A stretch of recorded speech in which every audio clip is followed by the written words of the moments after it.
Hi friends, ಹೇಗಿದ್ದೀರೆಲ್ಲರೂ? ಇವತ್ತಿನ ವಿಡಿಯೋದಲ್ಲಿ ನಿಮ್ಮ ಗರ್ಭಧಾರಣೆಯ 7, 8, 9ನೇ ತಿಂಗಳಿನ ಬಗ್ಗೆ ಡೀಟೇಲ್ಸ್ ಆಗಿ ನಾನು ತಿಳಿಸ್ಕೊಡ್ತಾ ಹೋಗ್ತೀನಿ. ಸೊ ಹಾಗಾಗಿ ಯಾರೆಲ್ಲ ಇದುವರೆಗೆ ನನ್ನ ಚಾನಲ್ನ ಸಬ್ಸ್ಕ್ರೈಬ್ ಮಾಡಿಲ್ಲ, ಪ್ಲೀಸ್ ಸಬ್ಸ್ಕ್ರೈಬ್ ಮಾಡ್ಕೊಳ್ಳಿ. ಪಕ್ಕದಲ್ಲಿ ಬೆಲ್ ಐಕಾನ್ ಕೂಡ ಕ್ಲಿಕ್ ಮಾಡ್ಕೊಳ್ಳಿ. ಈ ಒಂದು ತಿಂಗಳುಗಳು ನಿಮ್ಮ ಗರ್ಭಾವಸ್ಥೆಯ 3ನೇ ತ್ರೈಮಾಸಿಕದಲ್ಲಿ ಬರುವಂತಹ ತಿಂಗಳುಗಳಾಗಿವೆ, ಅಥವಾ ನಿಮ್ಮ ಗರ್ಭಾವಸ್ಥೆಯ ಕೊನೆಯ 3 ತಿಂಗಳು ಅಂತ ಕೂಡ ಹೇಳ್ಬೋದು. ಈ ಒಂದು ಸಂದರ್ಭದಲ್ಲಿ ನಿಮ್ಮ ಮತ್ತು ನಿಮ್ಮ ಗರ್ಭದಲ್ಲಿ ಬೆಳೆಯುವ ಮಗುವಿನಲ್ಲಿ ಏನೆಲ್ಲ ಚೇಂಜಸ್ ಆಗುತ್ತೆ, ಏನೆಲ್ಲ ಟೆಸ್ಟ್ಗಳಿರ್ತವೆ, ಮತ್ತು ಏನೆಲ್ಲ ಲಕ್ಷಣಗಳು ಕಾಣಿಸ್ಕೊಳ್ತವೆ, ಮತ್ತು ನೀವು ಏನೆಲ್ಲ ಟಿಪ್ಸ್ಗಳನ್ನ ಫಾಲೋ ಮಾಡಬೇಕು ಅನ್ನೋದ್ರ ಬಗ್ಗೆ ಡೀಟೇಲ್ಸ್ ಆಗಿ ನೋಡ್ತಾ ಹೋಗೋಣ. ಹಾಗಾಗಿ ನಿಮಗೆ ತಿಂಗಳುಗಳು ಹತ್ತಿರ ಬರ್ತಿದ್ದಂಗೆ ಅಥವಾ ಡೆಲಿವರಿ ಡೇಟ್ ಹತ್ತಿರ ಬರ್ತಿದ್ದಂಗೆ ನಿಮ್ಮ ಮನೆಯ ಸುತ್ತಮುತ್ತ ಅಥವಾ ನಿಮ್ಮ ಊರಲ್ಲಿ ಏನಾದರೂ ಒಳ್ಳೆಯ ಹಾಸ್ಪಿಟ್ಲು ಇದೆಯಾ ಅಂತೇಳಿ ನೀವು ಫಸ್ಟ್ ಚೆಕ್ ಮಾಡಬೇಕಾಗತ್ತೆ. ಮತ್ತು ಅದರ ಎಲ್ಲ ರೀತಿಯ ಫೆಸಿಲಿಟಿ ಇದೆಯಾ ಅಥವಾ ಒಳ್ಳೆಯ ಡಾಕ್ಟರ್ಸ್ಗಳು ಇದೆಯಾ ಅಂತೇಳಿ ನೀವು ಫಸ್ಟೇ ಚೆಕ್ ಮಾಡಿ ಇಟ್ಕೊಳ್ಬೇಕಾಗತ್ತೆ. ಯಾಕಂತ ಹೇಳಿದರೆ ಕೊನೆಯಲ್ಲಿ ಎಮರ್ಜೆನ್ಸಿ ಇದ್ದಾಗ ಇದನ್ನೆಲ್ಲ ಹುಡುಕ್ತಾ ಇರಲಿಕ್ಕೆ ಕಷ್ಟ ಆಗುತ್ತೆ. ಇದರ ಜೊತೆಗೆ ಆಂಬ್ಯುಲೆನ್ಸ್ನ ಫೆಸಿಲಿಟಿ ಎಲ್ಲಿದೆ, ಅಥವಾ ಒಳ್ಳೆ ಡ್ರೈವರ್ ನಿಮ್ಮ ಗಾಡಿಗಾಗಲಿ ಅಥವಾ ಇದೆಯಾ ಇಲ್ಲ ಅಂತೇಳಿ ನೀವು ಫಸ್ಟೇ ಚೆಕ್ ಮಾಡ್ಕೋಬೇಕಾಗತ್ತೆ. ಆ ಟೈಮಲ್ಲಿ ನಿಮಗೆ ಇದನ್ನೆಲ್ಲ ಮಾಡಲಿಕ್ಕೆ ಟೈಮೇ ಇರೋದಿಲ್ಲ. ಕೆಲವರಿಗೆ ತುಂಬ ಎಮರ್ಜೆನ್ಸಿ ಹಾಸ್ಪಿಟ್ಲಿಗೆ ಶಿಫ್ಟ್ ಮಾಡಬೇಕಾಗತ್ತೆ. ಯಾಕಂದರೆ ಕೆಲವರಿಗೆ ಕೆಲವು ಸಂದರ್ಭದಲ್ಲಿ ಅಥವಾ ಕೆಲವು ಕಾರಣಗಳಿಂದ 26, 27ನೇ ವೀಕ್ಸಿಗೆ ಅವಧಿಗೆ ಮುಂಚೆನೇ ನಿಮಗೆ ಹೆರಿಗೆ ನೋವು ಕಾಣಿಸ್ಕೊಳ್ಬೋದು, ಅಥವಾ ನಿಮಗೆ ಡೆಲಿವರಿ ಡೇಟ್ ಬರೋಕ್ಕಿಂತ ಮುಂಚೆನೂ ಕೂಡ ನಿಮಗೆ ಹೆರಿಗೆ ನೋವು ಕಾಣಿಸ್ಕೊಳ್ಬೋದು. ಸಡನ್ನಾಗಿ ಕಾಣಿಸ್ಕೊಳ್ಳುತ್ತೆ. ಅಥವಾ ನೀರು, ಮಗುವಿನ ಸುತ್ತ ಇರುವ ಅಮ್ಯುನಿಟಿ ಫ್ಲೂಯಿಡ್ ಅಥವಾ ನೀರು ಏನು ಹೇಳ್ತೀವಿ ಅದು ಕೂಡ ಸಡನ್ನಾಗಿ ಲೀಕೇಜ್ ಆಗಿ ನಿಮಗೆ ತಕ್ಷಣ ಹಾಸ್ಪಿಟ್ಲಿಗೆ ಹೋಗುವಂಥ ಪ್ರಸಂಗ ಬರೋದ್ರಿಂದ ನೀವು ಅದನ್ನೆಲ್ಲ ಚೆಕ್ ಮಾಡಿ ಇಟ್ಕೋಬೇಕಂತ ಹೇಳೋದು. ಹಾಗಾಗಿ ನೀವು ಅವಧಿಗೆ ಮುಂಚೆನೇ ಒಂದು ವೇಳೆ ಡೆಲಿವರಿ ಆದರೆ ಡೆಲಿವರಿ ಡೇಟ್ ಬರೋಕ್ಕಿಂತ ಮುಂಚೆನೇ ಅಥವಾ ವೀಕ್ಸ್ ತುಂಬೋಕ್ಕಿಂತ ಮುಂಚೆನೇ ನೀವೇನಾದರೂ ಡೆಲಿವರಿ ಆದರೆ ಅಥವಾ ನಿಮ್ಮ ಬೇಬಿಯ ವೆಯ್ಟ್ ತುಂಬ ಕಡಿಮೆ ಇದ್ರೂ ನೀವು ಒಂದು ಒಳ್ಳೆಯ ಹಾಸ್ಪಿಟಲ್ನ ಚೂಸ್ ಮಾಡಿಕೊಂಡ್ರೆ, ಅಲ್ಲಿರುವ NICUನ ಫೆಸಿಲಿಟಿ ಚೆನ್ನಾಗಿದ್ದರೆ ಮಗುವಿಗೆ ಟ್ರೀಟ್ಮೆಂಟ್ ಕೊಟ್ಟು, ಬೇಬಿಗೆ ಟ್ರೀಟ್ಮೆಂಟ್ ಕೊಟ್ಟು ಆ ಒಂದು ಮಗುವನ್ನು ಉಳಿಸ್ಕೊಳ್ಬೋದು. ಎಕ್ಸಾಕ್ಟಾಗಿ ಇದೇ ದಿನ ಡೆಲಿವರಿ ಆಗುತ್ತೆ ಅಥವಾ ನಿಮಗೆ ಇದೇ ಡೇಟಲ್ಲಿ ಡೆಲಿವರಿ ಆಗುತ್ತೆ ಅಂತ ಹೇಳಲಿಕ್ಕೆ ಸಾಧ್ಯ ಇಲ್ಲ ಅಲ್ಲ. ಹಾಗಾಗಿ ನೀವು ಎಲ್ಲದಕ್ಕೂ ಪ್ರಿಪೇರ್ ಆಗಬೇಕು ಮತ್ತು ಎಲ್ಲ ರೀತಿಯ ವ್ಯವಸ್ಥೆಗಳನ್ನು ನೀವು ಮುಂಚೆನೇ ಮಾಡ್ಕೋಬೇಕಾಗತ್ತೆ. ಇವಿಷ್ಟು ಅಂಶಗಳು ನೀವು ಗಮನದಲ್ಲಿಟ್ಕೋಬೇಕು. ಇವಾಗ ಈ ಮಂತ್ಗಳಲ್ಲಿ ಮಗುವಿನಲ್ಲಿ ಏನೆಲ್ಲ ಚೇಂಜಸ್ ಆಗುತ್ತೆ ಅಂತ ನೋಡ್ತಾ ಹೋಗೋದಾದರೆ, ಬೇಬಿಯ ಒಂದು ವೆಯ್ಟ್ ಏನಿದೆ ತುಂಬ ವೇಗವಾಗಿ ಗೈನ್ ಆಗ್ತಾ ಇರುತ್ತೆ. ಮತ್ತು ನಿಮಗೆ 6ನೇ ತಿಂಗಳ ಎಂಡ್ನಲ್ಲಿ ಅಥವಾ 7ನೇ ತಿಂಗಳ ಕೊನೆಯಲ್ಲಿ ಸುಮಾರು ಬೇಬಿಯ ವೆಯ್ಟು 800ರಿಂದ 900 ಗ್ರಾಮ್ ತನಕ ಇರಬೇಕಾಗತ್ತೆ. ಮತ್ತು ಈ 3 ತಿಂಗಳಲ್ಲಿ ನಿಮ್ಮ ಬೇಬಿಯ ವೆಯ್ಟು 2.5 kgಯಿಂದ 3.5 kg ತನಕ ಇರಬೇಕಾಗುತ್ತೆ ಡೆಲಿವರಿ ಆಗುವಂಥ ಸಂದರ್ಭದಲ್ಲಿ. ಇದು ಒಂದು ಬೇಬಿಯ ನಾರ್ಮಲ್ ವೆಯ್ಟ್ ಆಗಿರುತ್ತೆ. ಮತ್ತು ಈ ಒಂದು ಸಂದರ್ಭದಲ್ಲಿ ಈ ಒಂದು 3 ತಿಂಗಳಲ್ಲಿ ಅಥವಾ ಇದಕ್ಕಿಂತ ಮುಂಚೆನೂ ಕೂಡ ನೀವು ತೊಗೊಳ್ಬೋದು. ಒಳ್ಳೆಯ ಡಯಟ್ ಆಗಲಿ, ಯಾವ ರೀತಿ ಒಂದು ಫುಡ್ಡನ್ನು ತೊಗೊಳ್ಬೇಕು ಅಂತ ಹೇಳಿದರೆ, ನೀವು ಈ ಒಂದು ಸಂದರ್ಭದಲ್ಲಿ ಹೈ ಪ್ರೋಟೀನ್ ಡಯಟನ್ನು ತಗೊಳ್ಬೇಕಾಗತ್ತೆ. ಮತ್ತು ನೀವು ತಗೊಳ್ಳುವಂಥ ಫುಡ್ಡು ನಿಮ್ಮ ಬೇಬಿಯ ಮೇಲೆ ಎಫೆಕ್ಟ್ ಬೀಳುತ್ತೆ. ನೀವು ಯಾವುದು ತೊಗೊಳ್ತೀರಾ, ಹೆಲ್ತಿ ಫುಡ್ ತೊಗೊಂಡ್ರೆ ಬೇಬಿಗೂ ಕೂಡ ಹೆಲ್ತಿಯಾಗಿ ಗೈನ್ ಆಗಲಿಕ್ಕೆ ಒಳ್ಳೆಯದಾಗತ್ತೆ. ಲೈಕ್ ನೀವು ಫ್ರೆಶ್ ಫ್ರೂಟ್ಸನ್ನು ತೊಗೊಳ್ಬೋದು, fresh vegetables, prenatal supplements like iron ಇರ್ಬೋದು, ಕ್ಯಾಲ್ಶಿಯಂ ಸಪ್ಲಿಮೆಂಟ್ಸ್ಗಳನ್ನು ನೀವು ತೊಗೊಳ್ಬೇಕಾಗತ್ತೆ. ಇದು ನಿಮ್ಮ ಬೇಬಿಗೆ ತುಂಬಾ ಅತ್ಯಗತ್ಯ ಇರುತ್ತೆ ಮತ್ತು ಇದು ಬೇಬಿಗೂ ಕೂಡ ತುಂಬಾ ಹೆಲ್ಪ್ ಆಗುತ್ತೆ. ಮತ್ತು ಈ ಒಂದು ತಿಂಗಳುಗಳಲ್ಲಿ ಬೇಬಿಯ ಒಳಗಡೆ ಫ್ಯಾಟ್ ಸ್ಟೋರೇಜ್ ಆಗುತ್ತೆ. ಈ ಒಂದು ತಿಂಗಳುಗಳಲ್ಲಿ ನಿಮ್ಮ ಬೇಬಿಯು ಹೊರಗಡೆಯಿಂದ ಆಗುವಂಥ ಜೋರಾದ ಶಬ್ದಕ್ಕೆ, ಲೈಟ್ಸಿಗೆ ರೆಸ್ಪಾಂಡ್ ಮಾಡುತ್ತೆ. ಪೇಯ್ನ್ ಆಗುವಂಥದ್ದು ಕೂಡ ಗೊತ್ತಾಗುತ್ತೆ. ಸೊ ನೀವು ಈ ಒಂದು ಸಂದರ್ಭದಲ್ಲಿ ಆದಷ್ಟು ತುಂಬ ಒಂದು ಸೌಂಡ್ ಇರುವಂತಹ ಸ್ಥಳಗಳಲ್ಲಿ ಹೋಗುವುದನ್ನು ಆದಷ್ಟು ಅವಾಯ್ಡ್ ಮಾಡಬೇಕಾಗತ್ತೆ. ಯಾಕೆಂದರೆ ಈ ಒಂದು ಜೋರಾದ ಶಬ್ದ ನಿಮ್ಮ ಮಗುವಿನ ಹಿಯರಿಂಗ್ ಮೇಲೆ ಪರಿಣಾಮ ಬೀರುವಂಥ ಸಾಧ್ಯತೆಗಳಿವೆ. ಅಂದರೆ ಕಿವಿ ಕೇಳಿಸುವ ಶಕ್ತಿಯ ಮೇಲೆ ಪರಿಣಾಮ ಬೀರಿ ಕಿವುಡುತನದ ಸಮಸ್ಯೆ ಉಂಟಾಗ್ಬೋದು.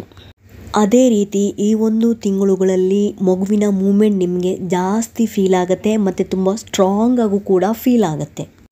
ಮಗುವಿನ ಮಾಂಸಖಂಡಗಳು ಚೆನ್ನಾಗಿ ಬೆಳೆದಿರೋದ್ರಿಂದ ಈ ರೀತಿ ನಿಮಗೆ ಸ್ಟ್ರಾಂಗ್ ಆಗಿ ಫೀಲ್ ಆಗುತ್ತೆ ಮತ್ತು ಬೇಬಿ ಪೊಸಿಷನ್ ಕೂಡ ಚೇಂಜ್ ಆಗ್ತಾ ಇರುತ್ತೆ. ನೀರನ್ನು ಚೆನ್ನಾಗಿ ಕುಡಿಬೇಕಾಗತ್ತೆ. ಬೇಬಿ ಸ್ಕಿನ್ ಮತ್ತು ಹೇರ್ ಕೂಡ ಚೆನ್ನಾಗಿ ಗ್ರೋತ್ ಆಗ್ತಾ ಇರುತ್ತೆ. ಹಾಗಾಗಿ ನೀವು ತೆಗೆದುಕೊಳ್ಳುವ ಆಹಾರ ಮತ್ತು ಪ್ರಿನೆಟಲ್ ಸಪ್ಲಿಮೆಂಟ್ಸಿಂದ ಮಗು ಚೆನ್ನಾಗಿ ಗ್ರೋತ್ ಆಗಲಿಕ್ಕೆ ಮತ್ತು ಬೆಳಿಲಿಕ್ಕೂ ಕೂಡ ಹೆಲ್ಪ್ ಆಗುತ್ತೆ. ಇವಾಗ ನಿಮ್ಮಲ್ಲಿ ಏನು ಚೇಂಜಸ್ ಆಗುತ್ತೆ ಈ ಒಂದು ತಿಂಗಳುಗಳಲ್ಲಿ ಅಂತ ಹೇಳಿದರೆ, ನಿಮಗೆ ಕೆಲಸ ಮಾಡಲಿಕ್ಕೂ ಕಷ್ಟ ಆಗ್ಬೋದು, ಅಥವಾ ನಡಿಲಿಕ್ಕೂ ಕೂಡ ಕಷ್ಟ ಆಗ್ಬೋದು, ಕೂತ್ಕೊಳ್ಳೋಕ್ಕೂ ಮತ್ತು ಮಲ್ಕೊಳ್ಳೋಕ್ಕೂ ಕೂಡ ತುಂಬಾ ಕಷ್ಟ ಆಗ್ಬೋದು. ಅಸಿಡಿಟಿಯ ಸಮಸ್ಯೆ ಕಾಣಿಸ್ಕೊಳ್ಬೋದು. ಸೊಂಟದ ಸುತ್ತಮುತ್ತ ಮತ್ತು ನಿಮಗೆ ಹೊಟ್ಟೆ ತುಂಬ ಭಾರ ಅನಿಸ್ಬೋದು.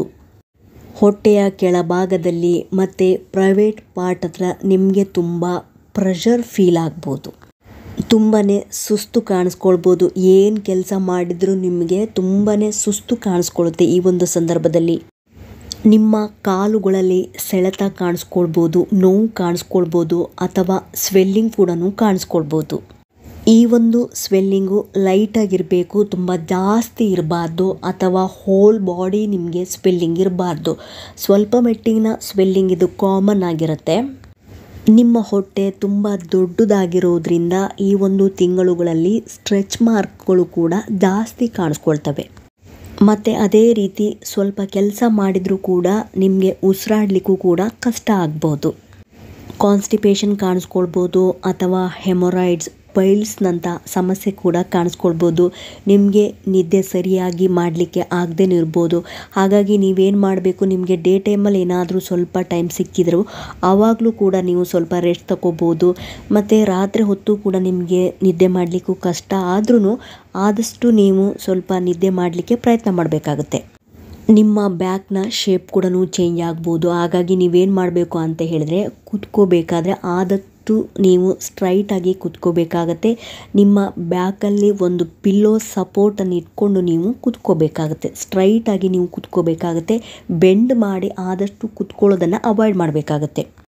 ಇವಾಗ 9ನೇ ತಿಂಗಳಲ್ಲಿ ಏನೆಲ್ಲ ಲಕ್ಷಣಗಳು ಕಾಣಿಸ್ಕೊಳ್ತವೆ, ಅಥವಾ ಹೆರಿಗೆಗೆ ಕೆಲವು ದಿನ ಅಥವಾ ಕೆಲವು ಗಂಟೆ ಇರಬೇಕಾದ್ರೆ ಏನೆಲ್ಲ ಲಕ್ಷಣಗಳು ಪ್ರಮುಖವಾಗಿ ಕಾಣಿಸ್ಕೊಳ್ತವೆ ಅಂತ ಹೇಳಿದರೆ, ವಾಟರ್ ಬ್ರೇಕಿಂಗ್ ಅಂದರೆ ನಿಮ್ಮ ಮಗುವಿನ ಸುತ್ತ ಇರುವಂಥ ಅಮ್ಯುನಿಟಿ ಫ್ಲೂಯಿಡ್ ನಿಮಗೆ ಲೀಕೇಜ್ ಆಗುತ್ತೆ.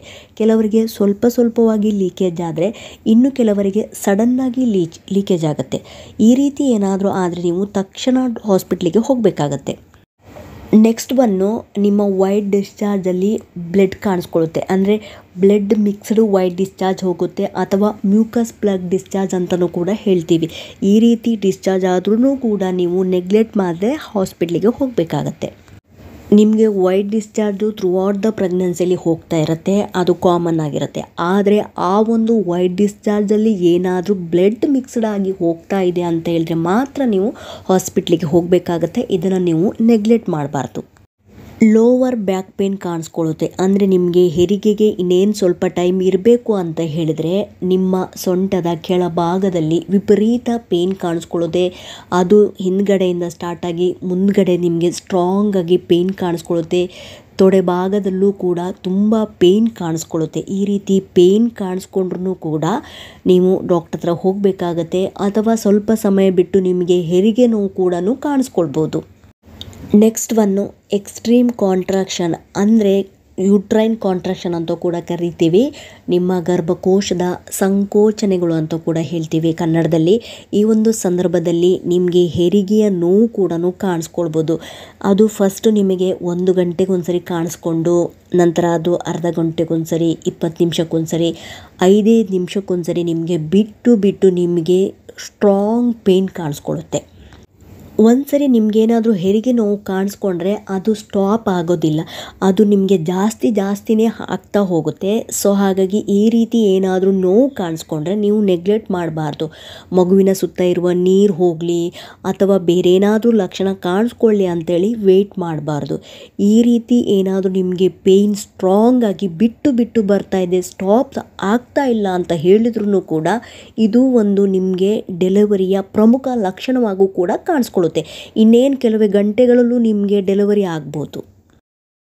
ಯಾವಾಗ ನಿಮಗೆ ಈ ಒಂದು ಪೇಯ್ನ್ ಸ್ಟಾರ್ಟ್ ಆಗುತ್ತೆ ಆ ಒಂದು ಸಂದರ್ಭದಿಂದ ನಿಮಗೆ ಈ ಒಂದು ಗರ್ಭಕೋಶದ ದ್ವಾರ ತೆರಿಲಿಕ್ಕೆ ಸ್ಟಾರ್ಟ್ ಆಗುತ್ತೆ.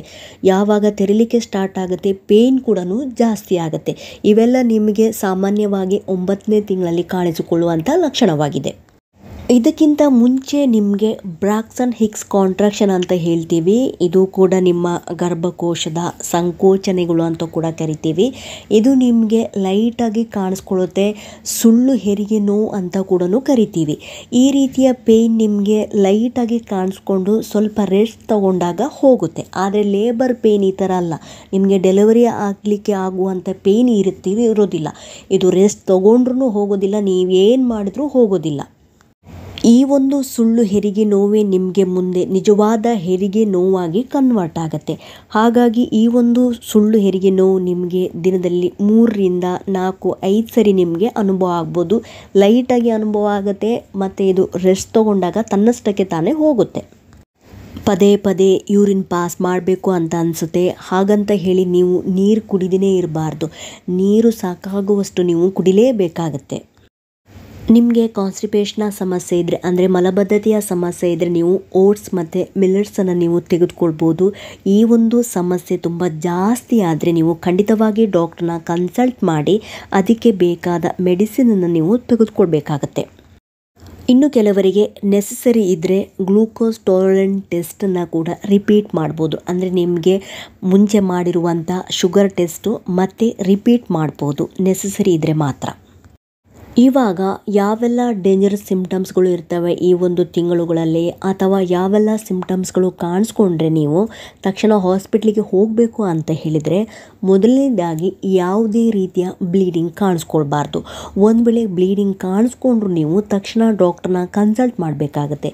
ಎರಡನೇದು, ಮಗುವಿನ ಸುತ್ತ ಇರುವ ನೀರು ನಿಮಗೇನಾದರೂ ಲೀಕೇಜ್ ಆಗ್ತಾ ಇದೆ ಅಂತ ಹೇಳಿದ್ರೆ, ಕೆಲವರಿಗೆ ಸ್ವಲ್ಪವಾಗಿ ಲೀಕೇಜ್ ಆಗ್ಬೋದು, ಇನ್ನು ಕೆಲವರಿಗೆ ಸಡನ್ನಾಗಿ ಲೀಕೇಜ್ ಆದ್ರೂ ಕೂಡ ಯಾವುದೇ ಕಾರಣಕ್ಕೂ ನೀವು ನೆಗ್ಲೆಕ್ಟ್ ಮಾಡದೆ ಹಾಸ್ಪಿಟ್ಲಿಗೆ ಹೋಗಬೇಕಾಗತ್ತೆ. ಹಾಗಂತ ಹೇಳಿ ಪೇಯ್ನ್ ಬರಲಿ ನಂತರ ನಾನು ಹೋಗ್ತೀನಿ ಅಂತ ಅಂದ್ಕೋಬಾರ್ದು. ಒಂದು ವೇಳೆ ಮಗುವಿನ ಸುತ್ತ ಇರುವ ನೀರು ಲೀಕೇಜ್ ಆಗಿ ನೀವು ನೆಗ್ಲೆಕ್ಟ್ ಮಾಡಿದರೆ ಇದು ಇನ್ಫೆಕ್ಷನ್ ಆಗುವಂಥ ಸಾಧ್ಯತೆಗಳಿವೆ. ಈ ಒಂದು ಮಗುವಿನ ಸುತ್ತ ಇರುವಂಥ ನೀರು ಕೆಲವು ಕಾರಣಗಳಿಂದ ನಿಮಗೆ ಯಾವ ತಿಂಗಳಲ್ಲೂ ಬೇಕಾದರೂ ಲೀಕೇಜ್ ಆಗ್ಬೋದು. ಅಂದರೆ ನಿಮಗೆ ಹೆರಿಗೆಗೆ ಸಮೀಪ ಇರಬೇಕಾದ್ರೆ ಮಾತ್ರ ಲೀಕೇಜ್ ಆಗಬೇಕು ಅಂತೇನಿಲ್ಲ. ಯಾವ ಟೈಮಲ್ಲಿ ಬೇಕಾದ್ರೂ ಸ್ವಲ್ಪ ಅದು ಲೀಕೇಜ್ ಆಗ್ಬೋದು. ಈವನ್ ಅದು ಸ್ವಲ್ಪ ಲೀಕೇಜ್ ಆದ್ರೂ ಕೂಡ ನೆಗ್ಲೆಕ್ಟ್ ಮಾಡಬಾರ್ದು. ಇನ್ನು ಕೆಲವರಿಗೆ ಅವಧಿಗೆ ಮುಂಚೆನೂ ಕೂಡ ಡೆಲಿವರಿ ಪೇಯ್ನ್ ಕಾಣಿಸ್ಕೊಳ್ಬೋದು.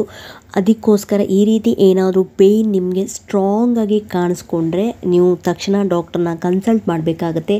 ಇನ್ನು ಕೆಲವರಿಗೆ ಹೈಪರ್ ಟೆನ್ಷನ್ ಇರೋದ್ರಿಂದ ಕೈ ಕಾಲುಗಳು ಮತ್ತು ನಿಮ್ಮ ಹೋಲ್ ಬಾಡಿ ಕೂಡ ಊದ್ಕೋಬೋದು. ಅದರ ಜೊತೆಗೆ ನಿಮ್ಮ ಕಣ್ಣು ಮಂಜಾಗಿ ಕಾಣಿಸ್ಕೊಳ್ಬೋದು. ನಿಮಗೆ ವಿಪರೀತ ತಲೆನೋವು ಕಾಣಿಸ್ಕೊಳ್ಬೋದು. ಈ ರೀತಿ ಏನಾದರೂ ಹೈ BP ಇದ್ದು ನಿಮಗೆ ಲಕ್ಷಣಗಳು ಕಂಡು ಬಂದಲ್ಲೂ ಕೂಡ ನೆಗ್ಲೆಕ್ಟ್ ಮಾಡಬಾರ್ದು. ಇನ್ನು ಕೆಲವರಿಗೆ ಪ್ಲಾಸೆಂಟಾ ಪ್ರೀವಿಯಾ ಇರೋದ್ರಿಂದ ಅವರಿಗೆ ಬ್ಲೀಡಿಂಗ್ ಕಾಣಿಸ್ಕೊಳ್ಳುತ್ತೆ. ಪ್ಲಾಸೆಂಟಾ ಪ್ರೀವಿಯಾ ಅಂದರೆ ಜರಾಯು ಅಂತ ಹೇಳ್ತೀವಿ ಅಥವಾ ಕಸ ಅಂತ ಕೂಡ ಹೇಳ್ತೀವಿ. ಇದು ಕೆಳಭಾಗದಲ್ಲಿ ಇರೋದ್ರಿಂದ ಕೆಲವರಿಗೆ ಬ್ಲೀಡಿಂಗ್ ಕಾಣಿಸ್ಕೊಳ್ಳುತ್ತೆ. ಈ ರೀತಿ ಬ್ಲೀಡಿಂಗ್ ಕಾಣಿಸ್ಕೊಂಡ್ರೂ ಕೂಡ ನೀವು ಹಾಸ್ಪಿಟ್ಲಿಗೆ ಹೋಗಬೇಕಾಗತ್ತೆ. ಮತ್ತು ನೀವು ಹಾಸ್ಪಿಟ್ಲಿಗೆ ಹೋಗುವಂತಹ ಬ್ಯಾಗನ್ನು ರೆಡಿ ಮಾಡ್ಕೋಬೇಕು. ಮತ್ತು ಅದಕ್ಕೆ ಸಂಬಂಧಪಟ್ಟ ಎಲ್ಲ ರೀತಿಯ ವಸ್ತುಗಳನ್ನು ಕೂಡ ನೀವು ರೆಡಿ ಮಾಡ್ಕೋಬೇಕು. ನಿಮ್ಮ ಫೈಲ್ಸ್ ಆಗಲಿ, ಬ್ಲಡ್ ಟೆಸ್ಟು, ಸ್ಕ್ಯಾನು, ಪ್ರತಿಯೊಂದನ್ನು ನಿಮಗೆ ಬಟ್ಟೆ ಮತ್ತು ಮಗುವಿಗೆ ಬೇಕಾದ ಬಟ್ಟೆ ಪ್ರತಿಯೊಂದನ್ನು ನೀವು ಮೊದಲೇ ಒಂದು ಬ್ಯಾಗನ್ನು ರೆಡಿ ಮಾಡ್ಕೋಬೇಕಾಗತ್ತೆ. ಮತ್ತು ಹಾಸ್ಪಿಟ್ಲಿಗೆ ಹೋಗಲಿಕ್ಕೆ ಆಂಬ್ಯುಲೆನ್ಸ್ನ ವ್ಯವಸ್ಥೆ ಆಗಲಿ ಅಥವಾ ನಿಮ್ಮ ಓನ್ ವೆಹಿಕಲ್ಸಿಗೆ ಡ್ರೈವರ್ ಆಗಲಿ ಪ್ರತಿಯೊಂದನ್ನು ನೀವು ಮೊದಲೇ ವ್ಯವಸ್ಥೆ ಮಾಡ್ಕೋಬೇಕಾಗತ್ತೆ. ಯಾಕಂತ ಹೇಳಿದರೆ ಸಿಚುವೇಶನ್ ಯಾವ ರೀತಿ ಇರುತ್ತೆ ಅಂತ ಹೇಳಲಿಕ್ಕೆ ಸಾಧ್ಯ ಇಲ್ಲ. ಈ ಒಂದು ಸಂದರ್ಭದಲ್ಲಿ ತಕ್ಷಣ ಹೋಗುವಂಥ ಪರಿಸ್ಥಿತಿ ಬಂದಾಗ ಇವೆಲ್ಲವೂ ನೀವು ನೋಡ್ಕೋಬೇಕಾಗತ್ತೆ ನಿಮ್ಮ ಡೆಲಿವರಿ ಡೇಟ್ ಬರೋಕ್ಕಿಂತ ಮುಂಚೆ. ಸೊ ಹಾಗಾಗಿ ಇವತ್ತಿನ ವಿಡಿಯೋದಲ್ಲಿ ನಿಮ್ಮ ಗರ್ಭಾವಸ್ಥೆಯ ಕೊನೆಯ 3 ತಿಂಗಳಲ್ಲಿ ಏನೆಲ್ಲ ಬದಲಾವಣೆ ಆಗುತ್ತೆ, ಏನೆಲ್ಲ ಸಿಂಪ್ಟಮ್ಸ್ಗಳು ಕಾಣಿಸ್ಕೊಳ್ತವೆ ಮತ್ತು ಯಾವೆಲ್ಲ ಟಿಪ್ಸ್ಗಳನ್ನು ಫಾಲೋ ಮಾಡಬೇಕು, ಯಾವೆಲ್ಲ ಡೇಂಜರ್ ಸಿಂಪ್ಟಮ್ಸ್ಗಳು ಕಂಡು ಬಂದರೆ ನೀವು ಹಾಸ್ಪಿಟ್ಲಿಗೆ ಹೋಗಬೇಕು ಅನ್ನೋದರ ಬಗ್ಗೆ ಡೀಟೇಲ್ಸಾಗಿ ನಾನು ತಿಳಿಸ್ಕೊಟ್ಟಿದ್ದೀನಿ. ಈ ಒಂದು ಇನ್ಫಾರ್ಮೇಷನ್ ನಿಮಗೆ ಇನ್ಫಾರ್ಮೇಟಿವ್ ಅನಿಸಿದ್ದಲ್ಲಿ ಪ್ಲೀಸ್ ಸಬ್ಸ್ಕ್ರೈಬ್ ಮಾಡೋದನ್ನು ಮರಿಬೇಡಿ. ಸಿಗ್ತೀನಿ ಮುಂದಿನ ವಿಡಿಯೋದಲ್ಲಿ. Thank you so much friends.